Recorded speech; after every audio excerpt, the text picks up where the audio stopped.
this point, and you'll just have my picture there. Okay. We are live.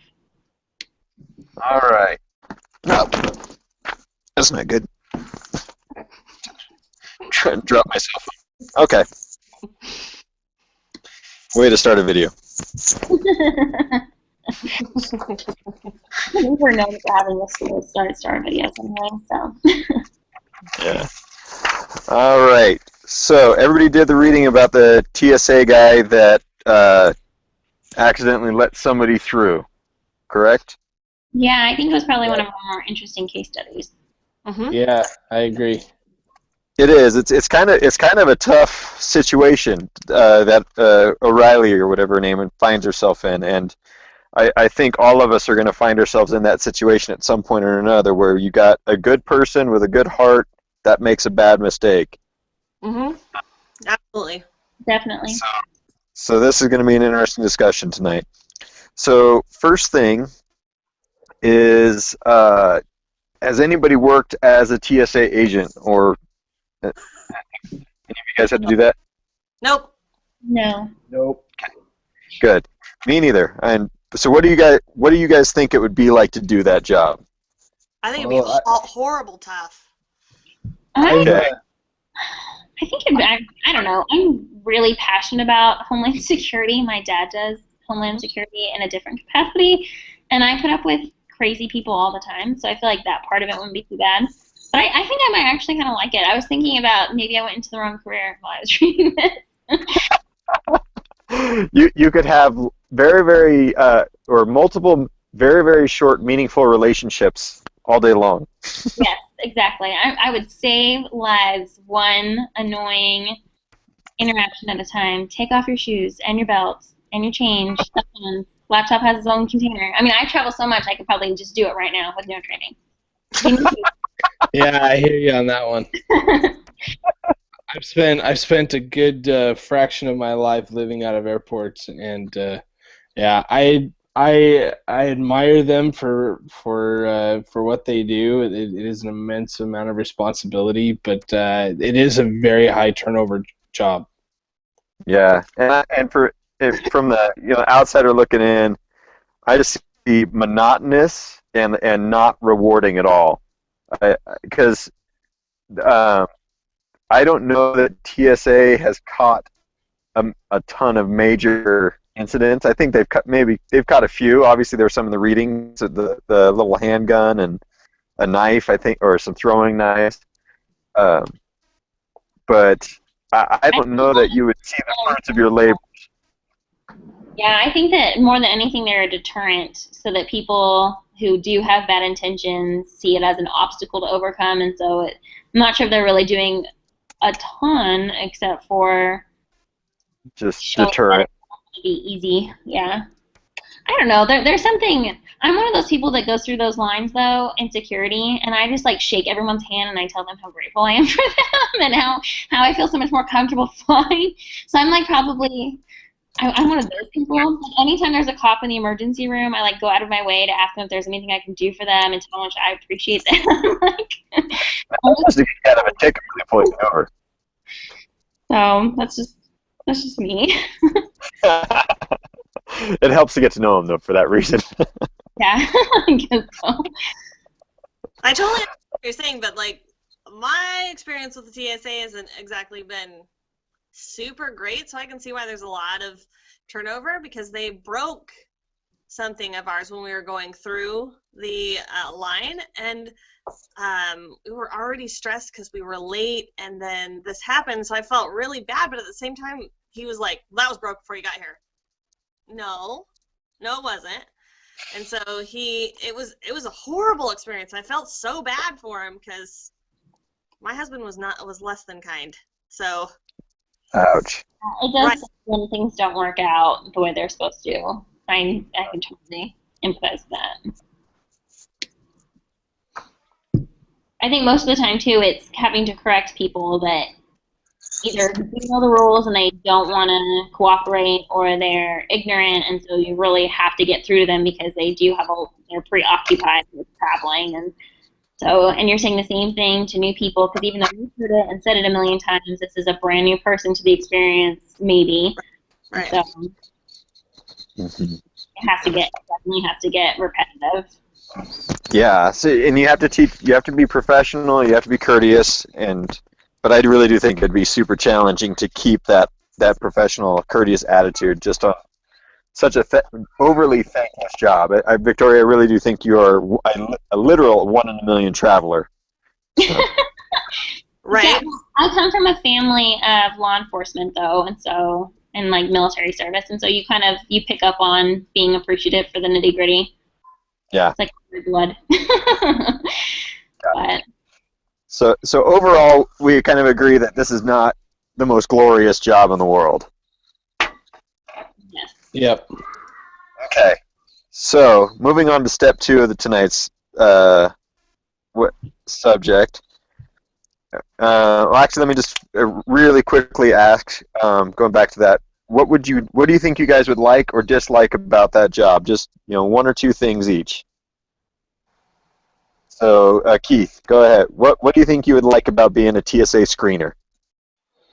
There are benefits to being a government employee, pension funds and all of that stuff. So there are benefits, but because it is government, there is kind of low morale, and the bureaucracy within the TSA, within any government position, is enough to keep me out of it. I've been there, done that, and I'm good. So good benefits, bad bureaucracy. Okay. Victoria, you already kind of said stuff, but go ahead and reiterate that real quick. I am definitely in line with the mission and values and like their purpose. I feel like I'm one of those people that for example, I started a job at Home Depot in college, like I told you guys about, and I was really peppy. I greeted every person. I was always happy, and they're like, "I'll give you a month. You're gonna burn out.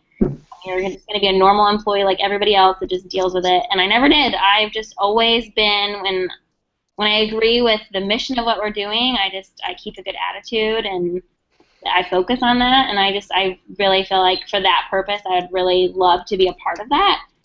Negative is that you do deal with people that don't share your appreciation and are really just trying to travel, and you are an obstacle to them. And so you do have to have the social skills necessary to, if that's the reason why you're there, is to make a difference with the people you're trying to help are upset with you about it. That could be a huge deterrent in your own personal motivation and self-esteem, maybe even.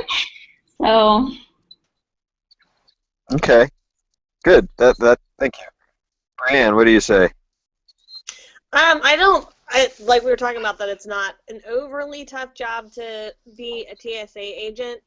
I think that the challenging part, as with most jobs, is dealing with the public, and that's probably why it's a high turnover rate, and it's a high volume of public. And like I said, my husband was less than kind to the TSA agent, and I'm pretty sure he wasn't the first person that day to be cranky with that TSA agent. It's a high-stress situation, and he was already cranky to start with. So it was really, I think that would be the toughest part of the job. Is that, yeah, you might get good benefits and good pay, and there's also bureaucracy that you have to deal with, but the public in general, in a high-stress situation where the lines are long, and now you're being questions about your identity and asked to, take off your shoes, and that place is gross, and so forth. Tensions are high, and people have to, they get frustrated quite easily, and they take it out on the wrong person. The person that's doing the job isn't necessarily the person making the rules. They're just following what they're supposed to do. Right. So They're just doing a job. Yeah. Right. Okay. So what do you think the positive would be to the job? Something that would be good about it? The pay. I don't know if it's not an overly difficult job. So, So kind of the ease of the job itself could be a perk. Yeah, you just follow the rules and do your job. It's just the hard part is the public. So, as long as you're doing your job and following the rules, which most people should be doing, that part of it, it's not overly complicated. So it's not like a big technical job where, like, working in the ER, or, you know, you're not doing brain surgery. You're a TSA. So it's not Makes overly sense. Okay. Right. Great. That works. Okay. All right. So going on to this situation. So we're gonna just recap. You've got Sanchez, who is a dedicated worker. He's been there for multiple years. Loves his job. Is passionate about it. He's the Victoria of our group. You know, he wants to be a TSA screener, and he's had opportunities to be promoted and has declined them so that he can be on the front lines interacting with the travelers. And he makes a mistake one day talking on the phone to his daughter and misses somebody slip through a security door. Nobody catches it until a fellow traveler 5 minutes later says, "Oh, by the way, that guy got through that gate with a blue bag." You know? So he's had remedial training in the past because he hasn't, because he just didn't catch something. I can't remember what it was, but he's had remedial training to do his job already. But otherwise, he's a star employee. Then you got O'Reilly, who is very much straight-laced, hardworking, great supervisor, and very good at attention to detail. And she's tasked with trying to figure out how to discipline Sanchez. So, what do you guys think O'Reilly should do about Sanchez? So we'll start with Keith again. What do you think? I really struggled with this one. At first, my immediate reaction was, he should not have been on his cell phone when that person walked by. He was talking to his daughter. That's a big no. And then so I immediately my knee-jerk reaction was, it's totally his fault. But then I started thinking about all the factors that went into it. So, he was already working into a second shift, and so he was probably already kind of worn out. And I've been in practically every single major airport in the United States and several around the world, and most of those exits that the person slipped through are only staffed by one person, whereas the actual entrances, you actually have armies of guys at those checkpoints. You have the person checking your ID, you have like 3 people, one person with the monitor, 3 people with the helping you through the x-ray machine. So to have a whole army at the entrance and one guy at the exit, I started thinking about all of the areas where they were actually lacking. So I don't think that it was Sanchez's fault, but he did make a mistake. So I think that the penalty should be a paid leave of absence, just so that he's a great guy. They could really use him.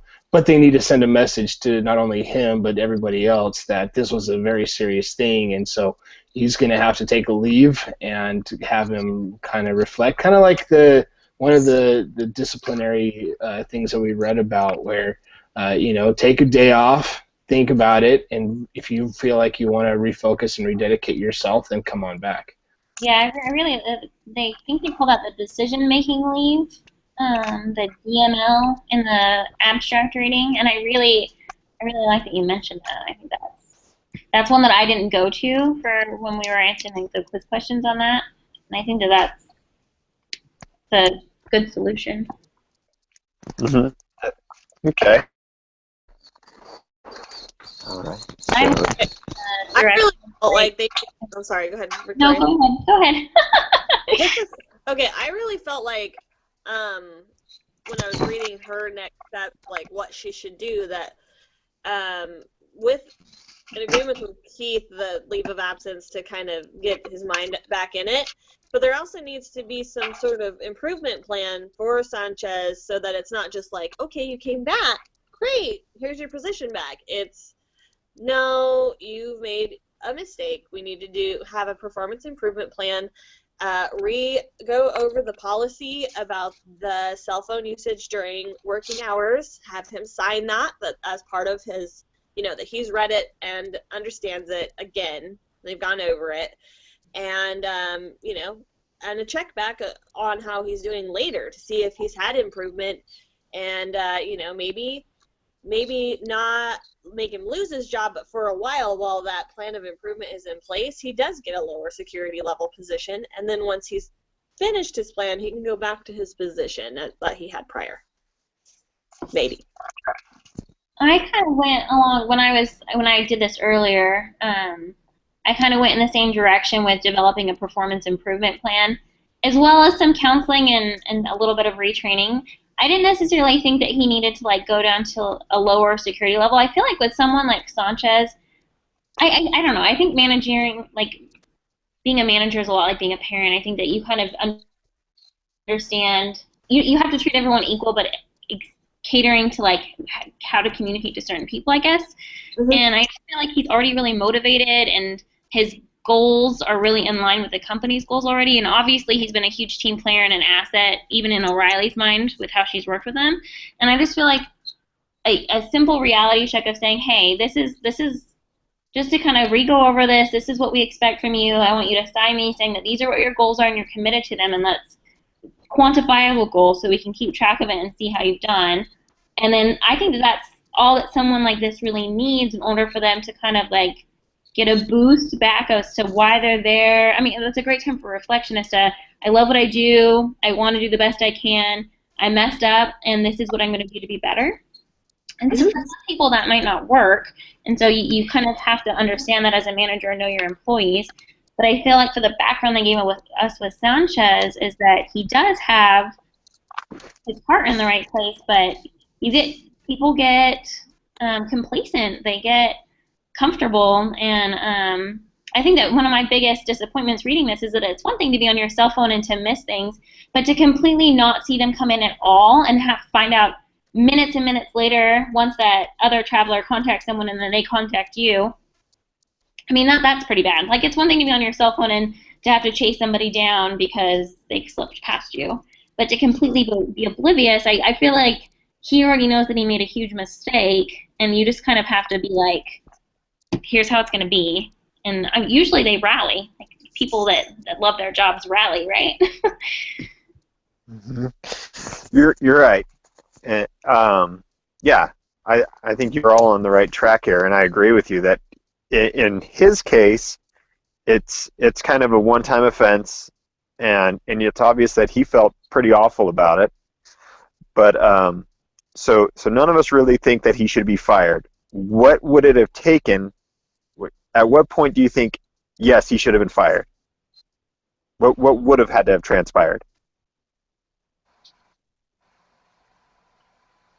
I think that when people make up excuses and they justify their behavior and they don't think that you've done anything wrong, that's a lot harder to teach and reinforce the qualities you do want in your employees. On top of that, if someone had been injured or harmed, for example, like the plane had crashed because he had a bomb in his bag or something, I think that with that on top of an employee that feels like it wasn't his fault, even though that was his position or whatnot, that kind of changes the situation in my mind, that more harsher punishment would need to be given out. I don't know. I think he was truthful in what had gone wrong, and he owned up to what he did. Had he lied and, like Victoria said, make excuses, I think that would have been a much harder, to really, you'd have to step up your discipline there, because, obviously you can't, if you don't think you did something wrong, or if you lie about it, you're not, that's a place of trust as a TSA agent, and you wouldn't be able to be trusted. So that was my thoughts. I think that's a good point. Okay. Yeah. Thank you, guys. Do you think that so we're talking kind of the approach that we're all thinking about is more of the discipline without punishment type thing that was in the other reading, where O'Reilly should sit down with Sanchez and kind of figure out an action plan that's gonna improve the process. Do you think that that kind of discipline is going to satisfy the public and the airlines, because the airlines are watching O'Reilly and they want to see what she does with this, because it very well could have been someone with a bomb in their bag or a gun. Also, it cost the airlines a lot of money because they had to delay flights all over the country because Boston's a huge hub. So the airlines are pretty ticked that, that was a 45-minute lapse that they had to stall their planes on the ground, pay their pilots and their crew to not be in the air, so on and so forth. So do you think that the discipline will satisfy the angry horde? I think that what they really want to see is a change, and I don't think that by necessarily firing Sanchez you're going to see an increase in work performance or in better results. I think that it's not like an eye for an eye and a tooth for a tooth, like we lost millions of dollars necessarily, and we want to.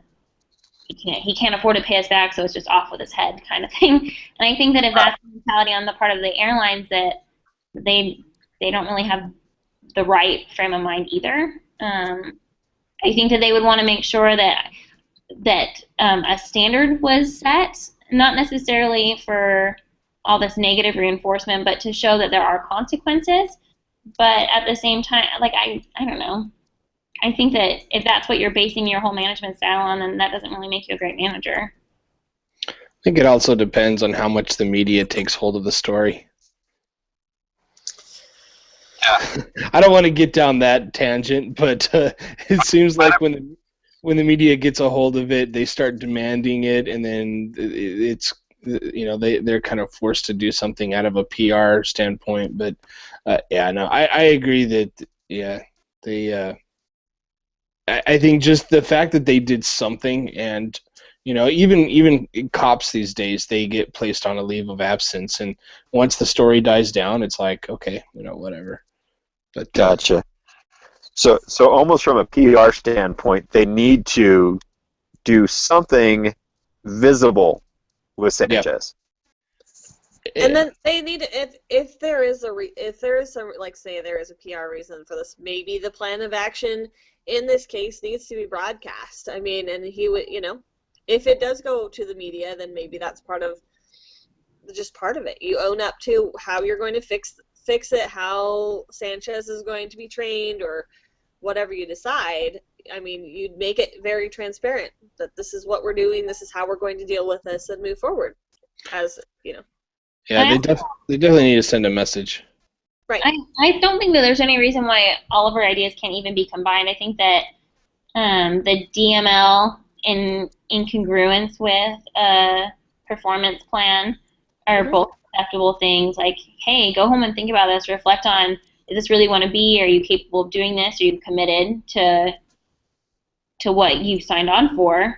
And then as you come back here, this is how we're going to do this. And so that way you still have the visual for everyone else sees that he's not there, like that there's obviously something going on, there's been discipline administered, but you can reinforce it positively any direction you want from there, I agree. I think that would be the best situation, because you're gonna the media is gonna grab hold of it. There's no way you're gonna stop a section of a terminal for 45 minutes and it not get leaked to the media. So I agree. They have to do something with Sanchez, and I think that the paid leave of absence is probably the best way to go, because he is a valuable employee. They don't want to lose him. He's a good man. He's a hard worker, and he's an asset to that agency. Yeah, but then to submit a plan of action, and that brings us to our next step, is TSA's contribution to this problem. So because I think it was you, Keith, that said it. This isn't just him. They've got one person manning an exit door. There's a breakdown somewhere along the line of security that allowed this to happen. To put all that pressure on just one person it's a weak spot. It's a weak spot, exactly. So to go back to to the PR issue and everything else is not sure he made a mistake, but obviously he's probably not the only person making that mistake, and it could happen anywhere else. So how do you remedy the problem? So on the flip side too, we have to consider for what TSA is there for. I mean, they're not only there as like a road bump for all of us going through to make sure everything's safe, but I mean there are terrorists, and if they see that hey, there's 50 guys on the entrance, but there's one guy on the exit, I have a blow dart gun, and you just make him go to sleep right there and walk right through and have no scene. I mean, obviously, that's like an extreme case scenario. But I'm just saying that, like, if you have the intent to do harm, then this would be an easy access point if you only have one guy there. right. And so I feel like from a security standpoint that this shows that there's a lapse there. Yeah, that's exactly my stance. But I think that another reason why the TSA failed is that the reason he was working, picked up a 3 a.m. shift is to save up more money. Well, he's turned down promotions that would have allowed him to earn more money that may have prevented this in the first place. So I think they're almost doing him a disservice by allowing him to reject those promotions. But I think they could help him, build up that leadership skill. He's obviously a great person. Get him into a leadership position, train the lower people, and I think that the solution will kind of resolve itself at the same time. Yeah, I think that's an awesome solution. Wouldn't it be awesome if there was a whole team of Sanchez's instead of just one guy that had a rally? Right. Yeah. Well, and how long did it say how long the shifts were? Like, was he? So they're 8-hour shifts, and he'd gotten off at 8 p.m. the night before and gone back to work at 3 a.m. So according to my math, that's 7 hours gap in between shifts. And depending on how far away he lived and how long it takes to get him home and so forth and to get back, then let's say it's an hour to even get wound down enough just to go to sleep by the time you get home, then get up in the morning, that's another hour, so he only got maybe 6 hours of sleep. And maybe TSA needs to look at how much time is between the shifts and increase that so that if you are working till 8 p.m. and are scheduled for 3 p.m., that's too close together and that they won't be alert enough to be able to do their job. There needs to be, a set amount of time that they need to be off and before they can start the next shift. Yeah, I think that's a great idea. That is a good suggestion. I know there are some professions that do that. Like, Victoria, your husband can't fly more than so many hours at a time. I know that. He has a 12-hour mandatory crew day, so like he has to have 12 hours in between events. That doesn't necessarily mean he gets 12 hours of sleep, but he can't be scheduled 12 hours. Right. Exactly. Next event. So. Right. Okay, that's a good one. What about morale? Because they talk about in the article that the initial people that they hired on at post 9/11 were really, really gung ho and committed to the task. Once again, they're the Victorias that just they want to be TSA agents because they want to protect America. And then as that initial zeal died away and time went on, they started hiring on people who were just kind of grunts and just didn't care, and it was a stepping stone or just getting experience to get into another job. So does that contribute to this situation, and how can they remedy that? I liked that they talked about their magazine, the Evolution, and the articles that they do in there to kind of highlight employees and how like some of them have made really awesome finds and have scoped out really shady people. But maybe there's something they can do to highlight not just like the things that they catch, but just like the contributions that they make and maybe more appreciative stories from like the positive experiences that people have with TSA versus just the in-your-face stuff that they get all the time in their shifts. Maybe they could do more like within their own like groups. I know they talked about the different leadership positions, like the LTSO and stuff, that they could highlight more people and kind of advertise more when they see someone doing something right, or that how they handled a really tough situation and spread that around, stuff like that. Okay. So kind of highlight more and draw more attention to the positive. Well, if they're just hiring people just to get the job done, then they're also probably not. I mean, they're probably I don't know what their compensation rate is, but if that is a source of contention, and if you're not hiring people with a requirement, higher requirements or qualifications that would make them not be just grunts, then maybe they need to look at when you get qualified for a TSA agent, just you have to be of a certain, maybe education or something. Make it so that it's, something that's not just anybody can get in. Does that make sense? So it's not getting whomever. Base pay is about 25 grand. Not much. And No. they do not. I think they just require a high school education. Yeah, that's what I was reading earlier. Okay. I think I once saw a TSA agent that was like 400 pounds. I was wondering, like, there should be like some kind of physical requirements because someone just came busting through. You have to have like the skill set to be able to catch them, right? Well, they've got one. They just blocked the doorway. Yeah, well, if they're there in time. You put them on the exit door. On a rolly chair so he can scoot himself over there.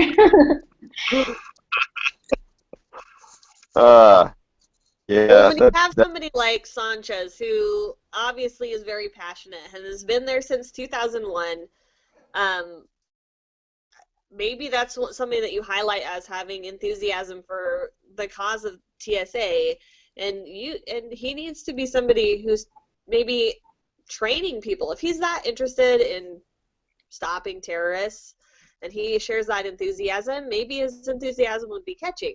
So maybe instead of like making him a supervisor, he could be somebody who trains those new employees that come in and try to say, hey, this is why we do what we do, and try to make it so that it's something that they should be proud of and have some passion towards, and show that because he does and why he does, that maybe others would share his vision as well. Does that make sense? Mm-hmm. Yeah. Okay. I feel like sometimes it's really hard to share heartfelt enthusiasm. I think that sometimes it's easier to get people on board when it's more logical. Like you have to be able to identify with people with where they're at. Like that one guy in the case study was talking about how he's really good at video games, and so he likes running the X-ray machine because it's like playing a video game, but he hates the human interaction part. So he's found the positive in what he can find, but people need help finding a way to relate it to other things that they like, And so if it's not even Sanchez, it's someone else that can inspire people individually.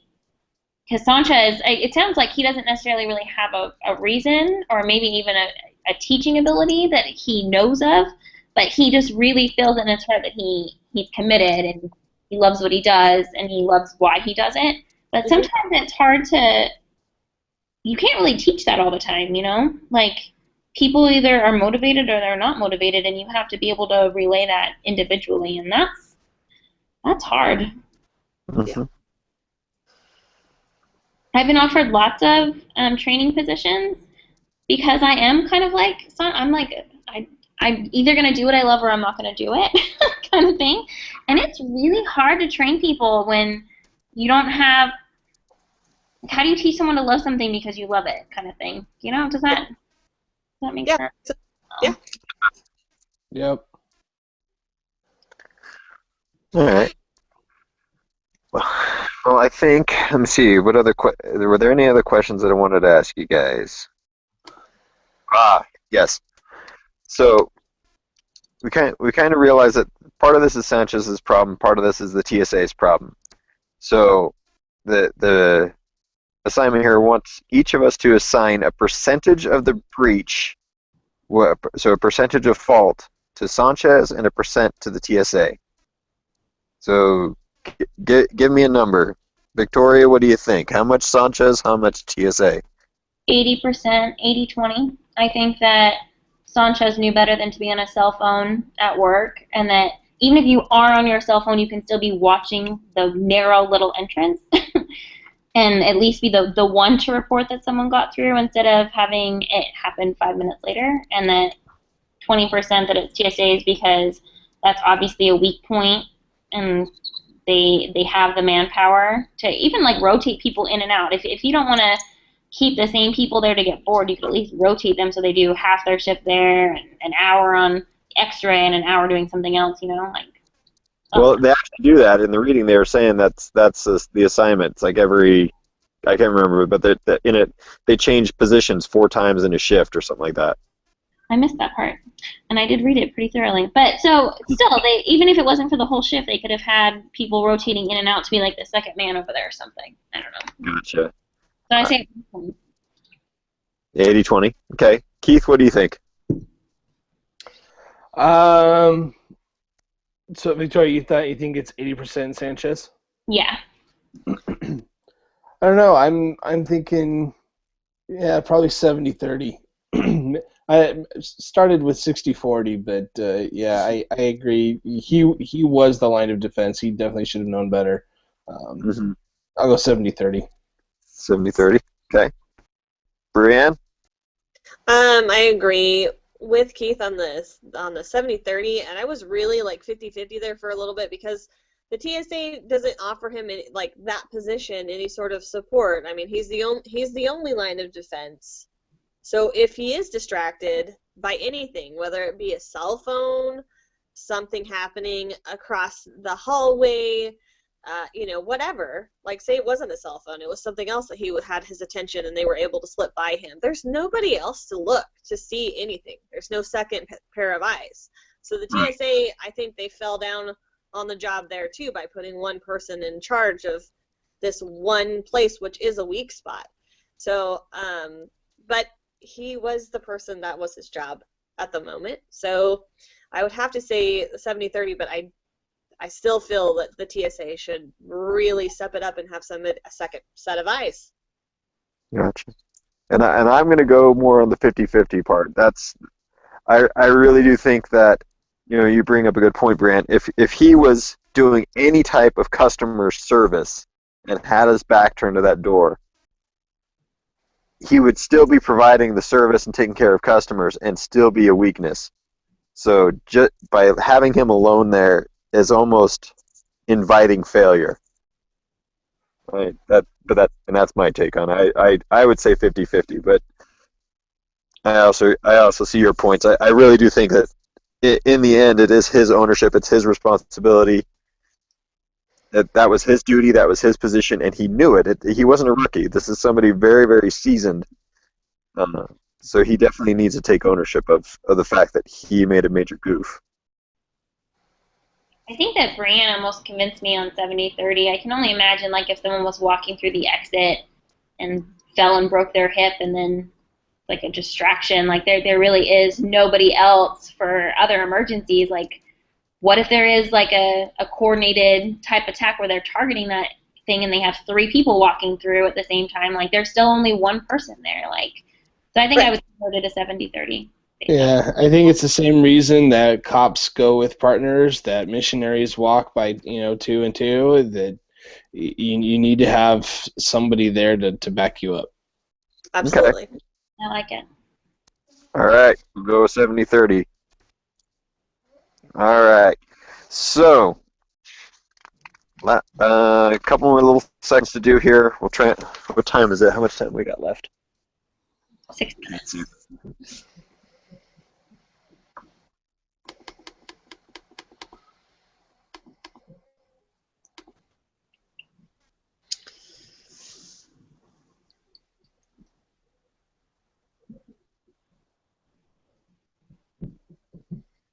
I think that some of these like talking points are for people that don't have good conversations, like because this next part with the role playing, because I'm kind of reading your discussion meeting, I just kind of feel like we've already really talked about a lot of these points and what we feel like would have been the right course of action and why.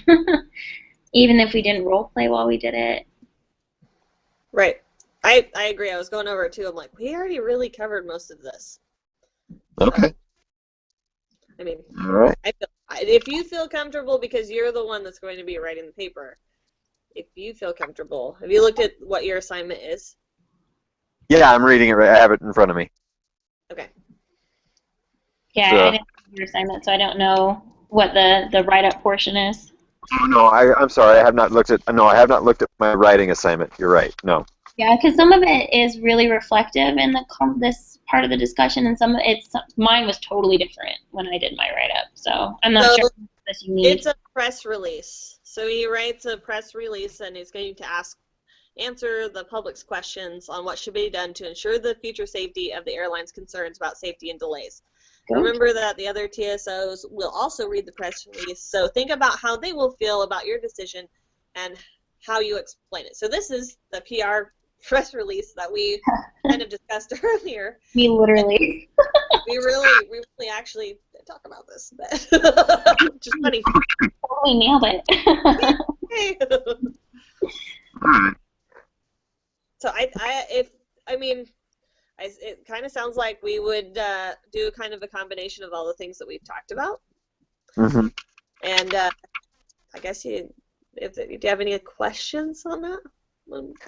No, not really. I think as far as the press release goes, we're pretty much unanimous on how we would approach that. That he would get a paid leave of absence, and he'd have some remedial training on cell phone use, and also the rest of the staff would also have, the company-wide or agency-wide memo would be sent out for cell phone use during shift, and then also instituting a policy where no one person is responsible for a position.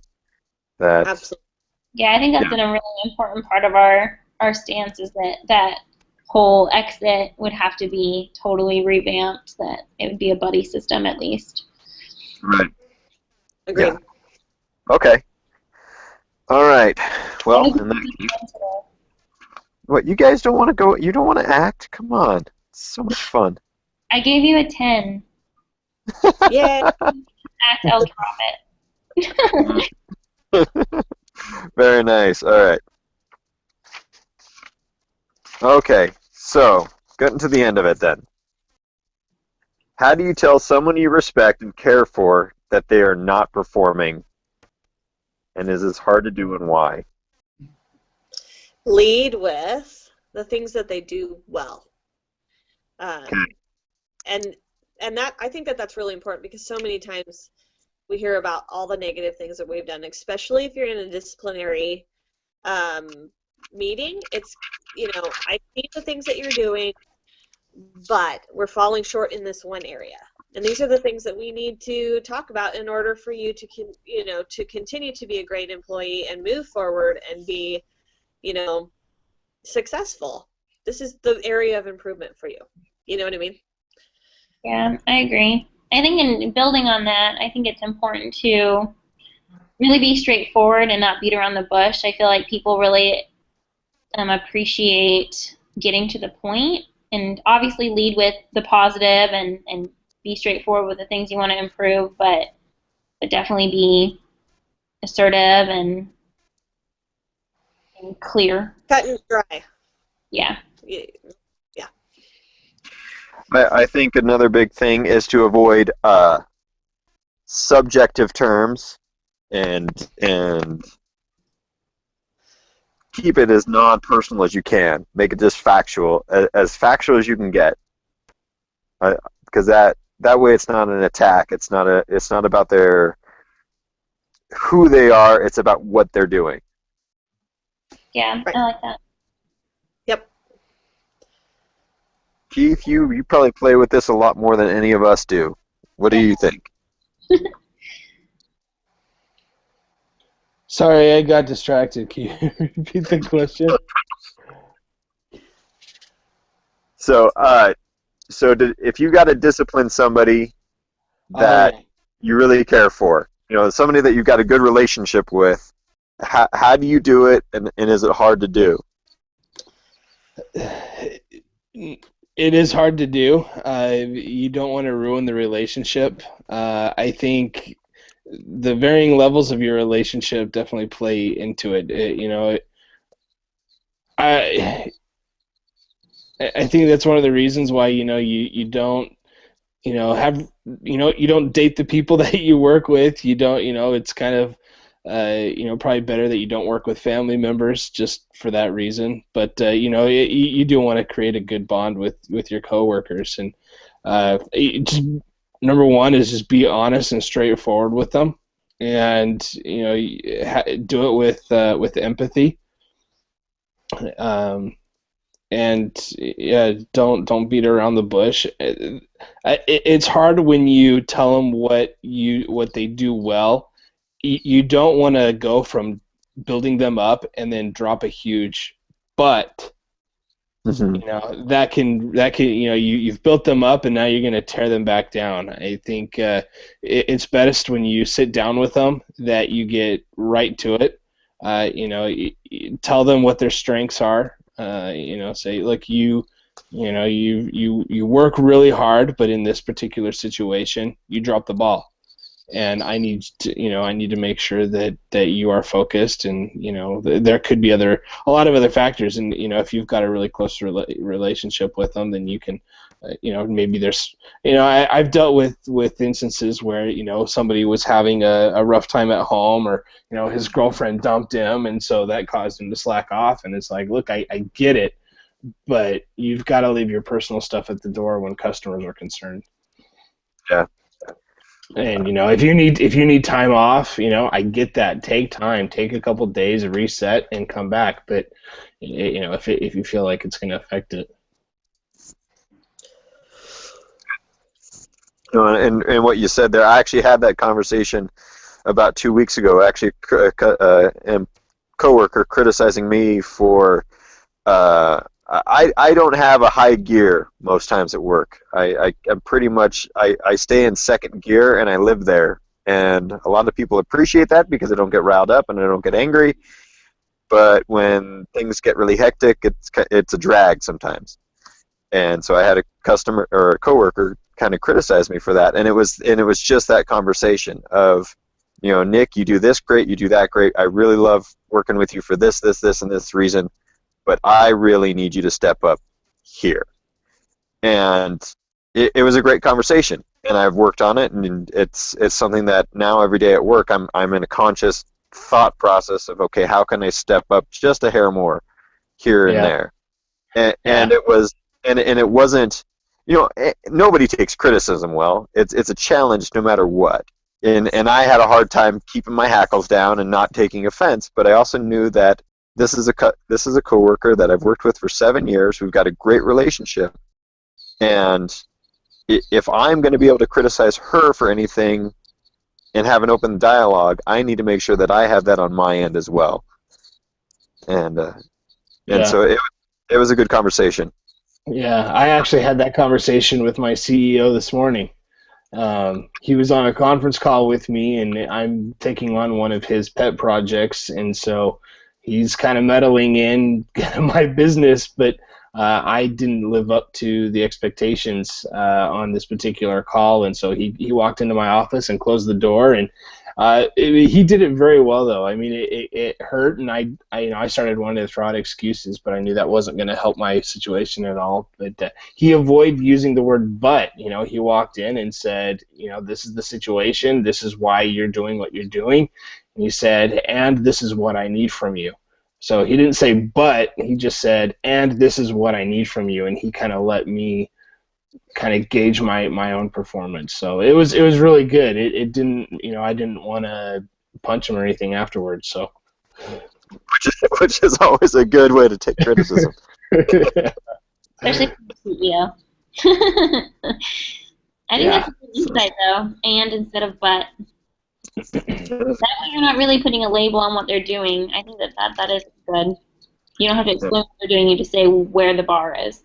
And a lot of the training that I've gotten around the leadership is, you can have that conversation and let them be their own worst critic. You can ask them a lot of questions, and they'll say, how do you think you handled this? How did this go down? What do you think the ramifications of this should be? They can come up with their own solutions to the problem. Yeah, and that goes back to the reading on the discipline without punishment. It talks about that a lot, about getting them to think through it. And you made a really good point there, Keith, of getting them to come up with a solution, and you're just kind of coach. Then you go from a disciplinarian to actually a coach, and can actually help them find the way through, which is a lot better, and you'll have better employees and better morale. And the last thing that I would add to this is that don't wait until a situation like this happens to talk about the positive things that they're doing. Make sure make sure that you're giving compliments to your coworkers and your employees often, so that they know what they're doing right on a regular basis. And then when you do need to have to take a hit to that relationship and actually offer some discipline or corrective action, you've got a good foundation that they know you're in their camp, they know that you're on their side, and that overall they think that you have a good opinion of them, so that it's not, okay, I got to make you feel good before I smack you. Have any of you ever read The 2-Minute Manager? No. Yeah, that sounds really familiar. It's the same concept that Keith is talking about right now, that it doesn't take very long to build up your employees, and as a 2-minute manager, it's one of those things where it's a really short book. So if you do have a chance to read The 2-Minute Manager, when I took over a management position, it was the first book that I read, and it really helped me because I didn't know that you should probably compliment people more than you should tell them what they're doing wrong, kind of things, because I've never been in a management position. And it's just like what Keith was saying. You build up people, they know that you're in your corner, and then when you do discipline them, it can be a quick conversation. Hey, this is what we need to improve on, rather than here's a half-hour conversation that makes you feel bad. It's They already know where you stand, and you can just say, hey, let's work on this, kind of a thing. You know what I mean? So, Gotcha. if you ever get a chance, 2-minute managers are a really great thing. Keith, your comment reminded me of that. So That may have been where I got it. I know I've read that. That's awesome. yeah. Awesome. All right. We're going to wrap this up. Just to let you guys know what happened at the end of this, if you haven't already read it. So Sanchez did get a warning, but he was not fired.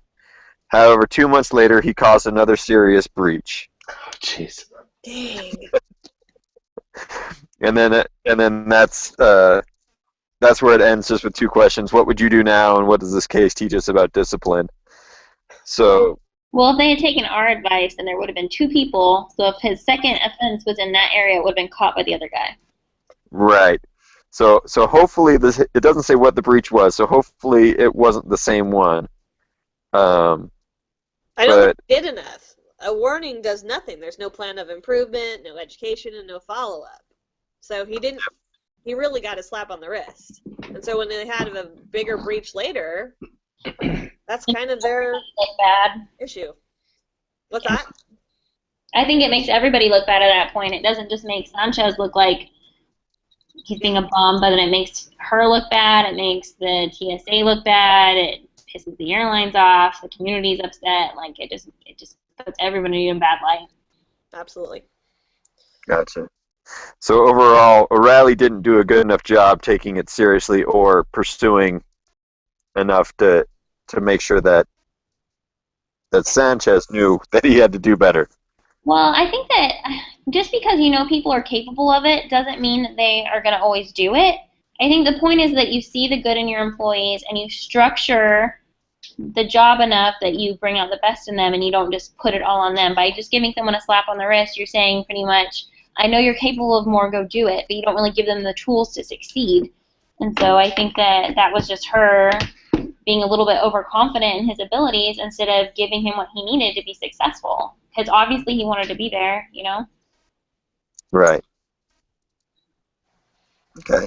And perhaps she let her emotions kind of blind herself to how serious it was, and maybe how lax he was and complacent he was getting. Yeah.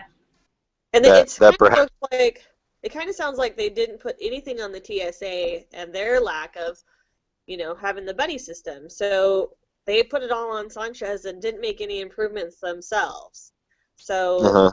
that was a failing on TSA's part as well. I Yep. agree. Yep. I agree. All right. That wraps things up then for us. Woohoo! Good job. I'm going to end the broadcast real quick.